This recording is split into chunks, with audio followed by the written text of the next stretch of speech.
That is the word. It says that the men will have kawaib. They will have this kind of woman, which means attractive women. What's wrong with saying that men will have attractive women? Shabir is actually not ashamed of this kind of depiction he's given. You understand? He thinks it's something very much sensible, it's something very much logical, it's something that is very much reasonable. And in previous lessons he says that's the reason they are not having sex outside marriage, the marriage bond, because they think they're going to be given 70 virgins in Jannah and they're going to have sex competition over there, sex debate over there.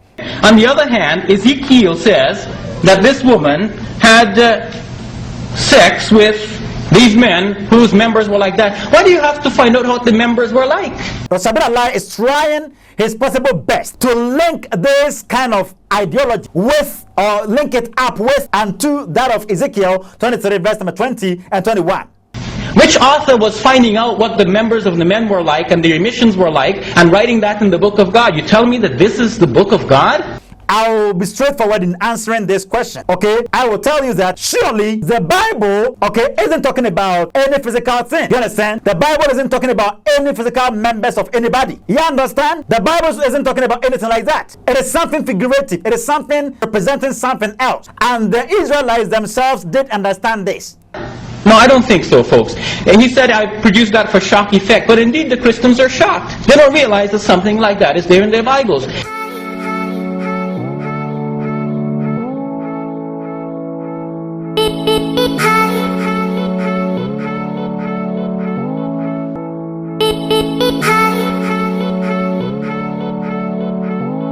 We've met again, beloved, and I know for sure you're doing well. God being so good, I'm also doing well, beloved.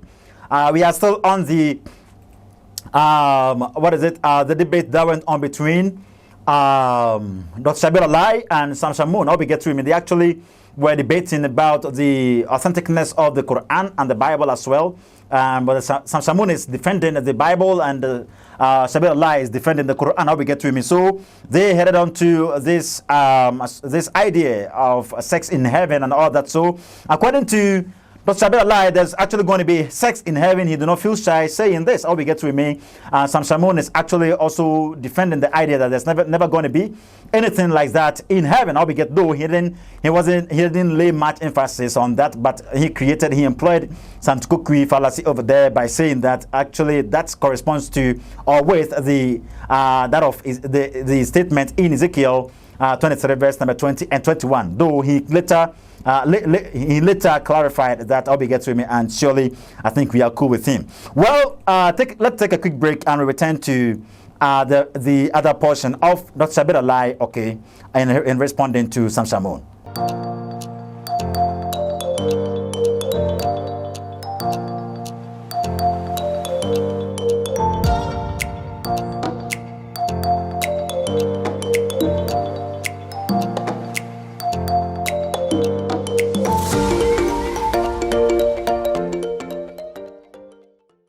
Well, beloved, you welcome back, and quickly shall we go to the latter part of the previous one.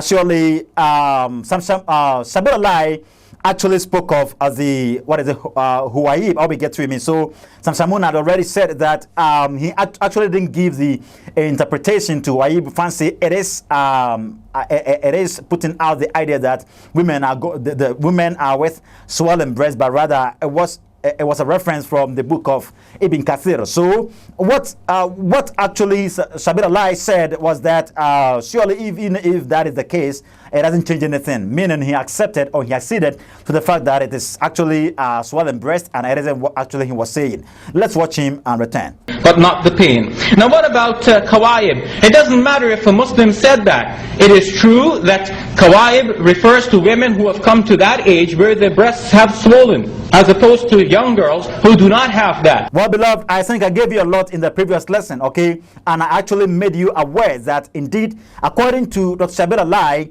surely the Prophet of Islam, Muhammad sallallahu alaihi wasallam, was a wicked man because he was in his 50s when he had sex with that prepubescent girl. Aisha was 9 good years. So look at how or the pain Aisha went through. I'll be get to me because according to Dr. Shabir, the Quran is actually talking about women of age. Okay, ladies of age, women that are ready to receive any kind of sex. You get that? Women that are ready to face men in bed. You get that? Not the type of Aisha.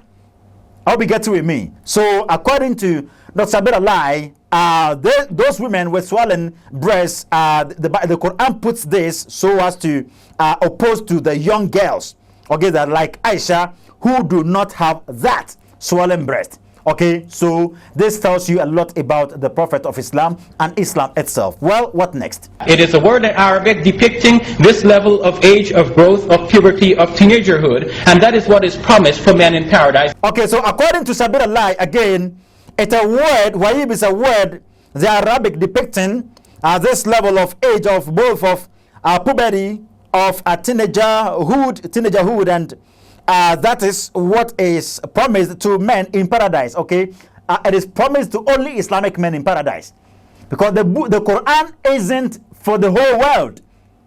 The Quran belongs to only Muslims. Do you understand? The Quran belongs to only Muslims. The Quran wasn't written by any inspired man. Okay, Muhammad himself wasn't an inspired apostle. Okay, you claim he is an apostle of Allah. Okay, and studies also proves to us that Allah cannot be equivalent to God, the God who created the universe. Do you understand? Allah cannot be equivalent to the God who created the universe, the maker of man. Do you understand? Because the maker of man, the supreme being, the God the Bible speaks of, is the creator of all mankind. He is a relational deity. That is why we are also relational beings. Allah isn't relational deity. Thus, he cannot be equivalent to God the Bible speaks of. Okay, Allah of the Quran is limited. God of the Bible isn't limited.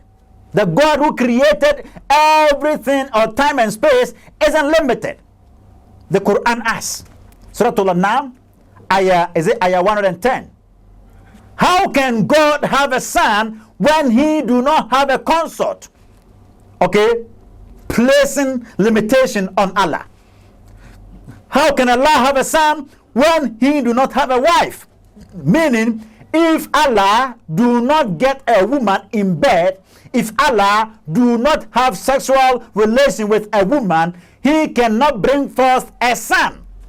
He cannot bring forth a child. This tells us of how weak Allah is in power. Allah is limited.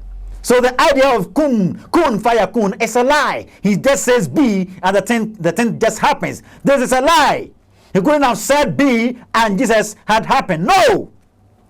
And your Quran doesn't stipulate that. Even you do not study well your Quran, because in Surah Al-Maryam, ayah 90, the Quran says that Allah is the cause of Mary's pregnancy. Thus, if Allah was the cause of Mary's pregnancy, then Allah is the father of the son of Mary. Thus, Jesus, Anabi Isa, is the son of Allah. And Allah is the father of Anabi Isa, since your own Quran and your own teachings do prove that Mary had no sexual relation with any man prior to giving birth to Jesus Christ. Hope you get with me. So, if this is what is promised to Islamic men in paradise, in Jannah, seriously, it creates aspersion on your religion, because it tells us your paradise, your kind of heaven, is a physical world. Okay, even this world is holier than that place. Do you understand? You're going to be given 70 virgins over there. You're going to have sexual competition over there, and you're happy with this. Well, shall we proceed? That is the word. It says that the men will have kawaib. They will have this kind of woman, which means attractive women. What's wrong with saying that men will have attractive women? So, Shabir is actually not ashamed of this kind of depiction he's given. You understand? He thinks it's something very, very much sensible. It's something very much logical. It's something that is very much reasonable. Okay? He thinks it's something very much reasonable. Okay? And in previous lessons, he says that's the reason they are not having sex outside marriage, the marriage bond, because they think they're going to be given 70 virgins in Jannah, and they're going to have sexual sex competition over there, sex debate over there, as how Shamoun called it. He says, the Quran says The men will have huwayib, that is, women with swollen breasts. The kind of women, which means attractive women. Okay, they are having swollen breasts. Their breasts are very beautiful. Excuse me to say this, beloved, but that's the Islamic, the description of Muslims. How we get the kind of women they're going to get over there. Okay, the kind of the harlots they're going to get in Jannah. How we get to me? The prostitutes they're going to get in Jannah. Okay, they having some swollen breasts and they are ready for sex. They are very much attractive. Okay, they are, maybe they will have some perfumes. They will wear some perfumes and all that, and all this will make them smell attractive, and the men will be clinging to them. Fancy people going to buy your kogari. I'll be getting with me. Okay, Gary. I'll be getting with me. So he says that the kind of women the Muslim men are going to get, which means attractive women. What is wrong with saying that men will have attractive women? Look at this. Is heaven Bantama market? Is heaven Kanta Adenta market? Is heaven what is it? Central? Look at all this. What is wrong with the idea that men are going to get attractive women? Where? In heaven. We are going to hunt for beautiful women, attractive women in heaven. What is this, Islam? Dr. Shabir, what is this? Is this what you've been dragged into? This is the kind of belief you are following Muslims? Physical heaven, a heaven that you go into be hunting for beautiful women, attractive women. You're going to have sexual intercourse. You're going to have sex competition in heaven in front of Allah. And you call that place a holy place? And looking at the description, surely the man is not going to take bath. Okay? When you are done having sex with this woman, you do not rest, you do not relax, because the thing is still strong. I hope you get with me. It doesn't go down. Okay, when you're done with this, quickly you get on to this one, you get on to that one when you release. Okay, so are they going to be giving birth there as well? Because the moment the lady are they going to continue to be virgins? Okay, the moment is the sex once? Are they going to have sex once, or is it going to be is it going to be happening in their lifetime, in the whole of their lifetime in heaven, because they're going to spend eternity in heaven? Okay, since they are going to be given virgins, so the moment they are done sleeping, or each man is done sleeping with the 70 virgins or 72 virgins, they are no longer virgins. So are they going to be given different other virgins, and those ones are going to be blotted out, or they are the same people they are continually going to have sex with? Are they going to be blotted out of the scene, or they are the same people they are going to continually be having sex with? Because the moment they are done having sex with them, they are no longer virgins. Hey, women in Israel, I cry for you. You think I'm joking here? I'm never joking. I want you to reason up with me over here. Okay, how women are seen in Islam. Muhammad himself had no regard for women. Okay, and that is the depiction in Islam. Women are treated shabbily in Islam. Men beat women just like that in Islam, because the Quran allows you to beat them, lay hand on them. Surah An-Nisa ayah 44. Beat your wife if you think she's being stubborn and all that. They have no say. The man will tell you, I want to marry this girl. She's very beautiful, so I want you to help me with, okay, you are the betweener. I want you to help me so the woman can be sent, okay? My husband says he has some feels for you. Please come and join me. Let's marry him. Look at this, excuse me to say, nonsense stuff. Look at this. What about the women? Are they also allowed to choose the type of men they want? Are they also allowed to do same? Can the woman decide to marry two men or 3 men or 4 men? Are they not human beings? Are they not? Why are you treating them this way in Islam? You look down on him, you underrate them, and you claim that the witness of 2 women is equivalent or equal to the witness of only 1 man in court, because they are half beings. Look at this insult. And Muhammad even compared women to dogs and horses and a house. Look at this. You get some Muslims who will be claiming, oh, we respect women and they have some. Look at that. It is never true. I'll have time for that. I'm actually going to have a program on that. Do you understand? Perhaps I'm searching for an Islamic woman, an ex-Islamic woman, to help us with this. And I'll read the book of Katrina to you. When he married Muhammad Ali, what happened to her and why he left this marriage. Do you understand? So this is very much uncalled for. It's a defamation. Okay? It is something very much, it creates aspersion on the Islamic Jannah, the Islamic heaven. Well, what next? On the other hand, Ezekiel says that this woman had sex with these men whose members were like that. Why do you have to find out what the members were like? So Shabir is trying his possible best to link this kind of ideology with, or link it up with, and to that of Ezekiel 23 verse number 20 and 21. Okay, I have already told you that the depiction in Ezekiel 23 verse number 20 isn't something literal. Okay? It isn't something literal. It was something about the character, the actions, okay, the actions of Judah, the nation of Judah, and the Shamounites, or the Samaritans. How do you get to me? They were actually apostating. They were getting, they were trying to get rid of God. They were seeking for help from idols and from the other countries. You get that? They were seeking for help from other people. And God considered these places they were attending to as men. How we get to me? So the sex and all those stuff the Bible is talking about over here hasn't to do with anything physical. You understand? It isn't physical sexual relation. But the Quran's depiction, what the Quran is saying over here, is something physical.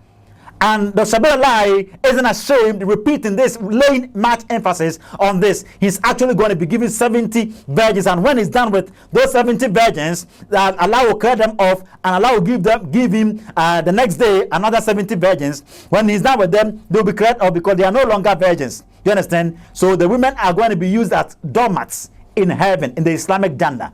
Look at this. Well, what next?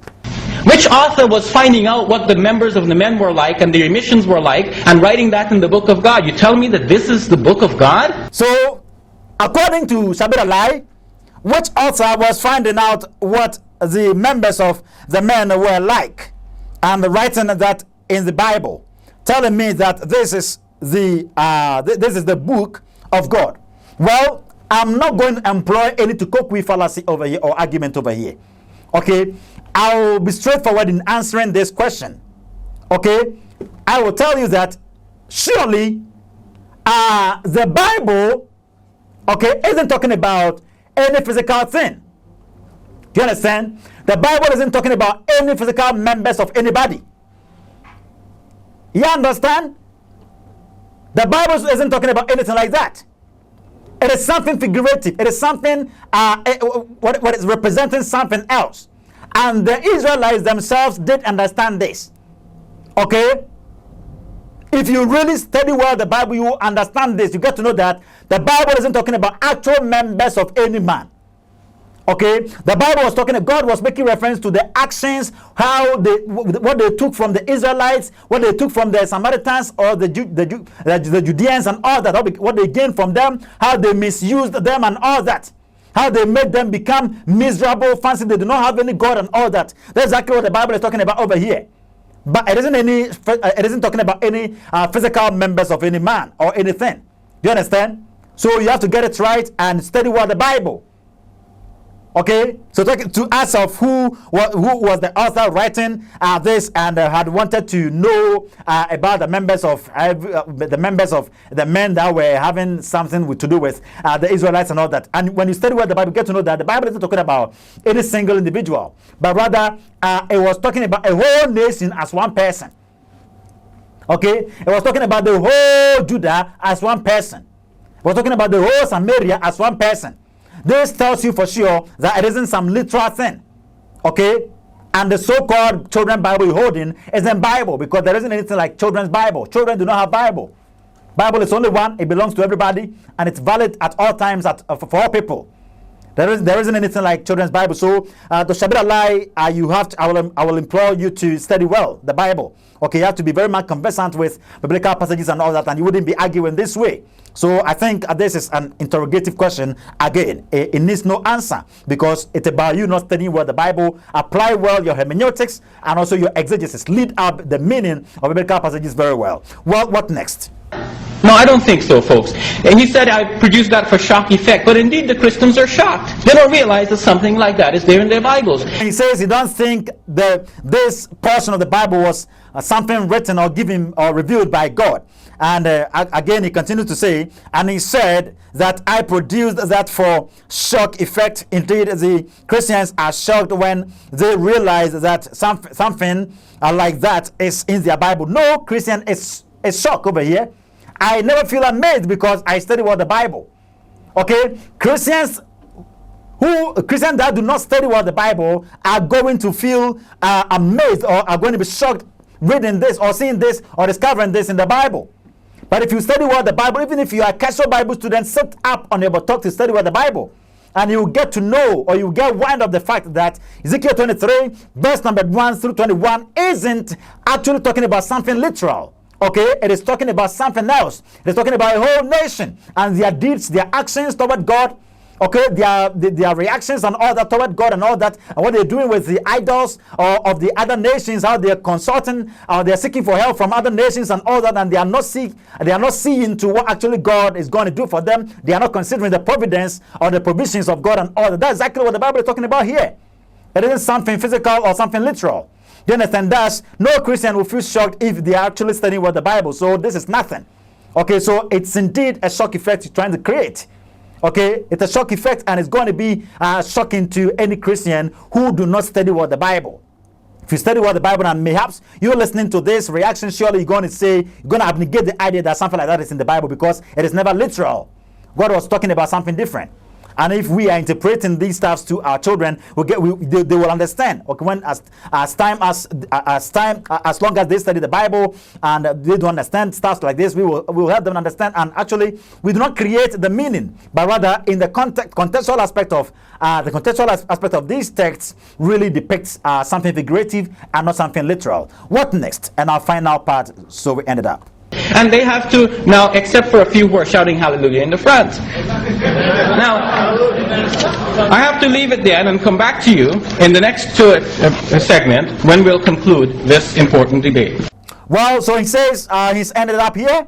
Now I have to leave it there and then come back to you in the next segment when we conclude with important debate. When we conclude this important debate, yes, it's very much important, and I think in this debate you've learned a lot, and surely Shamoun has actually helped with several lot of informations. The Shabir Allah has also helped with several lot of information, though each of them is trying to reason up with us and all that. So they are being reasonable and all that, but most of them, most of their assertions are not reasonable. All we get to, we're going to assess this, and surely you're going to know for sure what actually you need to go by. All we get to, that's how debate looks like. Okay, we do not judge fancy this one was the winner or that one was the winner, but you the listener is actually going to deduce from what you're doing. Okay, what actually is going to be beneficial to and for you in your in your subsequent days on this very planet. What we get to, surely we've actually deduced from this debate or from this discourse of Shabir Allah that indeed the Islamic Jannah is somewhere physical, and it creates a expression on the Allah of the Quran itself, the religion itself, because heaven is a holy place, and something like that is never going to happen according to the Bible. Thus, if the Quran depicts something like that, to us, it really tells us for sure that Muslims are about everything material, and they are materialistic. They are not about something spiritual or something like that. We get to, because those material stuffs are done on earth, but in heaven we're actually going to meet spirit being. We're going to meet God, and we're going to be spirit beings. God, Jesus Christ Jesus Christ actually made it ostensible in Matthew 22, and also Matthew 19 when it says that we are going to be like angels after death. We're going to be like angels. We're not going to marry in heaven because angels do not marry. They do not have anything like sexual organs and all that. They do not have sex. That's the exact reason what actually happened. What actually is said in Genesis 6 isn't something literal. Okay, it isn't about angels. It's about mere real human beings that were going wayward, or that were going astray, or that were going away from the presence of God by drenching themselves into the filthy acts of the descendants of Cain. May God richly bless you. Help us with your likes, your subscriptions, and all that. Drop your comments under the comment section. Most especially greetings to you, Mr. Peter Pauly of Half-Asni Church of Christ, and also Brother Biney of u.s.a. May God bless you for generous act, and also Brother Peter of u.s.a., Brother COD, Brother Obed. May God bless you. May God bless you all for helping us in sharing this program. Uncle Sam of Toronto, Canada, Ghana House, Mom Esther Anim, that is Samia Samoa, Mr. Edu. May God richly bless you all for helping us in subscribing to the channel, liking the program, and dropping your comments, and as well sharing the program to your loved ones as well. And also greetings to you, Nana for Subins and Nana Offer under the comment section there. May God richly bless you all. Shall we meet up here once again? Professor Nkrumah, shout outs to you. Bye bye.